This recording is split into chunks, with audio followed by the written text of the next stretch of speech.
क्या कोई चीज अनंत हो सकती है? क्या कोई चीज ऐसी हो सकती है जिसका अंत ना हो? हम मनुष्य ब्रह्मांड के बारे में जानने के लिए हमेशा से उत्सुक रहे हैं, लेकिन अब तक हम इसके बारे में केवल 1% या उससे भी कम ही जान पाए होंगे। ब्रह्मांड का 1% से कम हिस्सा तो हम देख ही पाते हैं, और उसमें भी हम बहुत कम जानते हैं।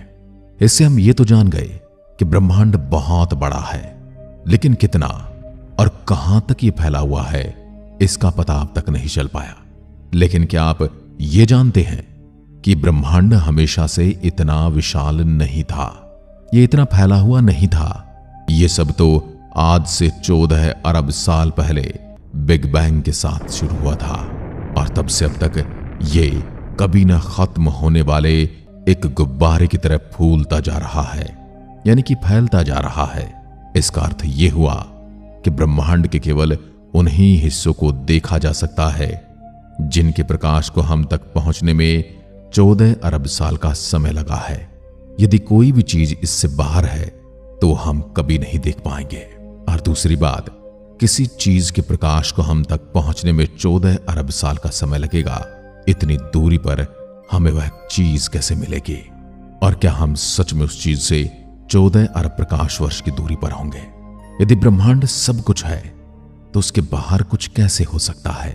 और क्या ब्रह्मांड का कोई किनारा भी हो सकता है?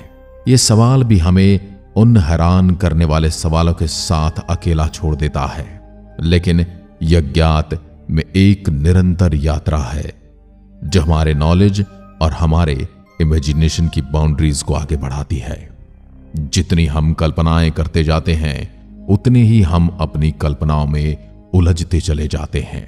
किसे पता है कि किसी दिन ब्रह्मांड के असली रहस्य को हम जान लेंगे। हम केवल अभी ब्रह्मांड के एक छोटे से हिस्से को ही देख सकते हैं जिसे हमने अब तक ऑब्जर्व किया है, क्योंकि प्रकाश को ट्रेवल करने में समय लगता है। लेकिन क्या होगा अगर ब्रह्मांड का अंत ही नहीं होगा? और क्या होगा यदि ब्रह्मांड का अंत मिल भी जाता है? क्या एक ब्रह्मांड के बाद दूसरा ब्रह्मांड होता है, या फिर एक ही ब्रह्मांड है? जिस प्रकार हमारा सूर्यमंडल है, उसके बाहर भी और बहुत सारे ऐसे तारामंडल हैं जो अपने अपने सूर्य के चारों ओर चक्कर लगाते हैं। क्या जिस प्रकार हमारी गैलेक्सी के जैसी और भी बहुत सारी गैलेक्सीज हैं, वैसे ही हमारे ब्रह्मांड के जैसा भी कोई ब्रह्मांड होगा? और यदि होगा तो क्या वह इससे विशाल होगा या इससे छोटा होगा, या वह हमारे ब्रह्मांड के अंदर ही होगा या हमारा ब्रह्मांड उसके अंदर होगा? और यदि हमारे ब्रह्मांड का जन्म 14 अरब साल पहले हुआ है तो क्या उसका जन्म भी उसी समय हुआ होगा, या वो हमसे पहले का ब्रह्मांड है? यह बिग बैंग थ्योरी एक ऐसी थ्योरी है जो हर एक नए ब्रह्मांड के साथ जन्म लेती है और फिर एक बार फिर से बिग बैंग होता है। ये ठीक एक चींटी और एक संतरे जैसा होगा। एक चींटी संतरे का पूरा चक्कर लगाकर वापस से उसी जगह पर पहुंच जाती है जहां से वो चली थी। यदि आप समुद्र से यात्रा करेंगे तो आप पृथ्वी के उसी हिस्से पर वापस लौट जाएंगे जहां से आपने अपनी यात्रा शुरू की थी। आप किसी स्टेडियम के बाहर जब चक्कर लगाते हैं तो जहां से आपकी यात्रा शुरू होती है वहीं पर आकर खत्म भी हो जाती है। और इस प्रकार हम कितने भी चक्कर लगाते रहें, उस चीज का अंत नहीं आता है। क्योंकि यदि हम किसी फल की शेप को देखें, संतरे के छिलके को देखें, तो उसका कोई अंत स्पष्ट है ही नहीं, उसकी कोई बाउंड्री ही नहीं है। हां, हम उससे बाहर से देखकर जरूर कह सकते हैं कि पूरे संतरे की बाउंड्री यहां तक है। लेकिन यदि हम चींटी के समान छोटे हैं तो हम कभी उसका किनारा नहीं ढूंढ पाएंगे। ब्रह्मांड भी कुछ ऐसा ही हो सकता है, एक ऐसा स्थान जो अपने आप में वापस मुड़ जाता है, जिसे समझ ले कि हमारा दिमाग स्ट्रगल करता है। इस सिनारियो में कोई बॉर्डर नहीं होगा, हम पूरी 3D दुनिया संतरे के छिलके की तरह होगी। और अगर आप कभी समय तक एक स्ट्रेट लाइन में उड़ते हैं तो आप वापस वहीं पर पहुंच सकते हैं जहां से आपने शुरुआत की थी। पृथ्वी पर हम चीजों को क्षितिज के पार गायब होते हुए देख सकते हैं, जो हमें ग्रह के आकार को मापने में मदद करता है। लेकिन सच तो यह है कि हमें अभी तक पता ही नहीं है कि ब्रह्मांड फाइनाइट और इनफाइनाइट हाइपरस्फीयर सिद्धांत की एक फैसिनेटिंग पॉसिबिलिटी है। लेकिन अभी के लिए एक रहस्य बना हुआ है जिसका खुलासा भविष्य में होना है। तो तारों को निहारते रहें और इस पर विचार करते रहें। शायद ब्रह्मांड एक ब्रह्मांडीय संतरे का छिलका है जो हमारे जैसी बहुत सारे छोटे मोटे जानवर इसके ऊपर घूम रहे हैं और हर कोई इसके अंत तक पहुंचना चाहता है। और यदि ऐसा है तो उसके अंत तक हम कभी नहीं पहुंच पाएंगे, ना ही हम उसके अंत को समझ पाएंगे और ना ही उसके अंत को देख पाएंगे। यदि हम ब्रह्मांड को एक खाने वाली डोनट की तरह मान लें जो कि सीधा आकर फिर से वापस मुड़ जाता है, यह हाइपर डोनट ब्रह्मांड के आकार के लिए एक और दावेदार हाइपरस्फीयर की तरह ही। अगर आप काफी देर तक एक सीधी रेखा में यात्रा करते हैं तो आप अंततः अपने शुरुआती बिंदु पर वापस आ जाते हैं। लेकिन यहां पर एक थोड़ा सा झोल है। हाइपरडोनट ब्रह्मांड में चीजें थोड़ी अजीब होती हैं। सब कुछ समान रूप से वितरित नहीं किया जाता है। यदि आप दो अंतरिक्ष यानों को विपरीत दिशा में उड़ाते हुए कल्पना करते हैं तो एक बहुत तेजी से दूसरी ओर पहुंच सकता है और दूसरे के लिए परिस्थितियां अलग हो सकती हैं। एक और दिमाग घुमा देने वाली बात, एक हाइपरडोनट ब्रह्मांड एक ही समय में सबसे छोटा और सबसे बड़ा संभव हो सकता है। अपनी अजीब ज्योमेट्री के कारण यह सैद्धांतिक रूप से हमारे ऑब्जर्वेबल यूनिवर्स से कुछ ही गुना बड़ा हो सकता है, लेकिन यह अनंत रूप से विशाल भी हो सकता है। क्योंकि क्या होगा अगर ब्रह्मांड का वास्तव में कोई अंत ही नहीं है? क्या होगा अगर अंतरिक्ष हमेशा के लिए चलता रहता है?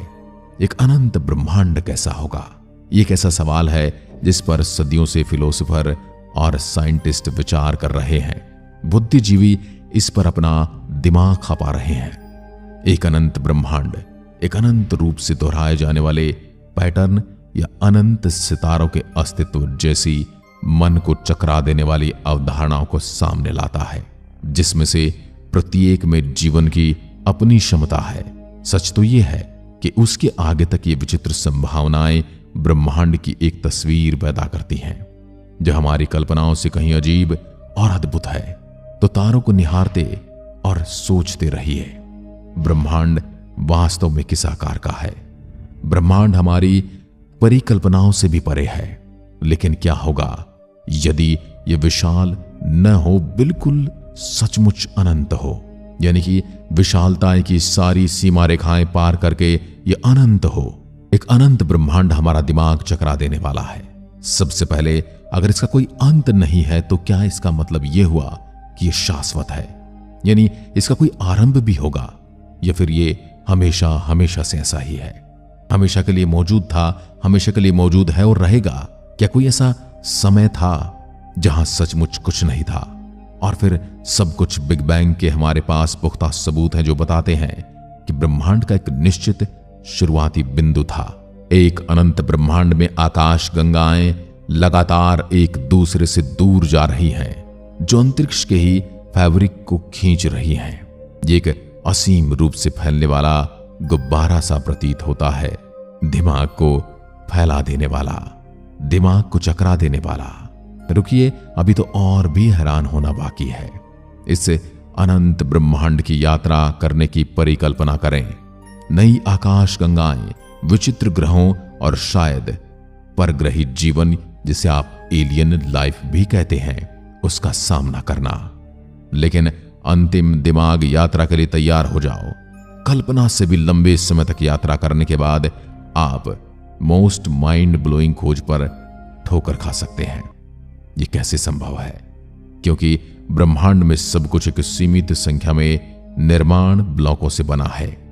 मूलभूत कण और सामग्री की एक सीमित संख्या के साथ आप केवल सीमित संख्या में संयोजन बना सकते हैं। यह संख्या हमें एस्ट्रोनॉमिकल लग सकती है, लेकिन यह वास्तव में अनंत है।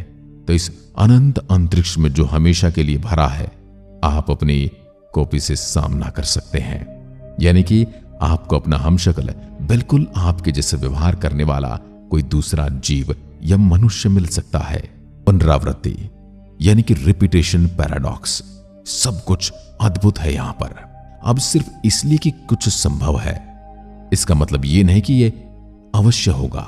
हो सकता है कि ब्रह्मांड हमेशा के लिए चले, हो सकता है आप वाकई में एक तरह के हों। तो ये रहा एक और विचार। अगर नियम और फिजिक्स हर जगह एक समान है, तो दूर, बहुत दूर समान परिस्थितियों ने तारों और ग्रहों को जन्म दिया होगा। उन दूर की दुनिया में शायद सही रासायनिक प्रक्रियाओं ने जीवन के उद्भव को जन्म दिया, जो अंततः जटिल जीवों, शायद बुद्धिमान प्राणियों को जन्म देगा।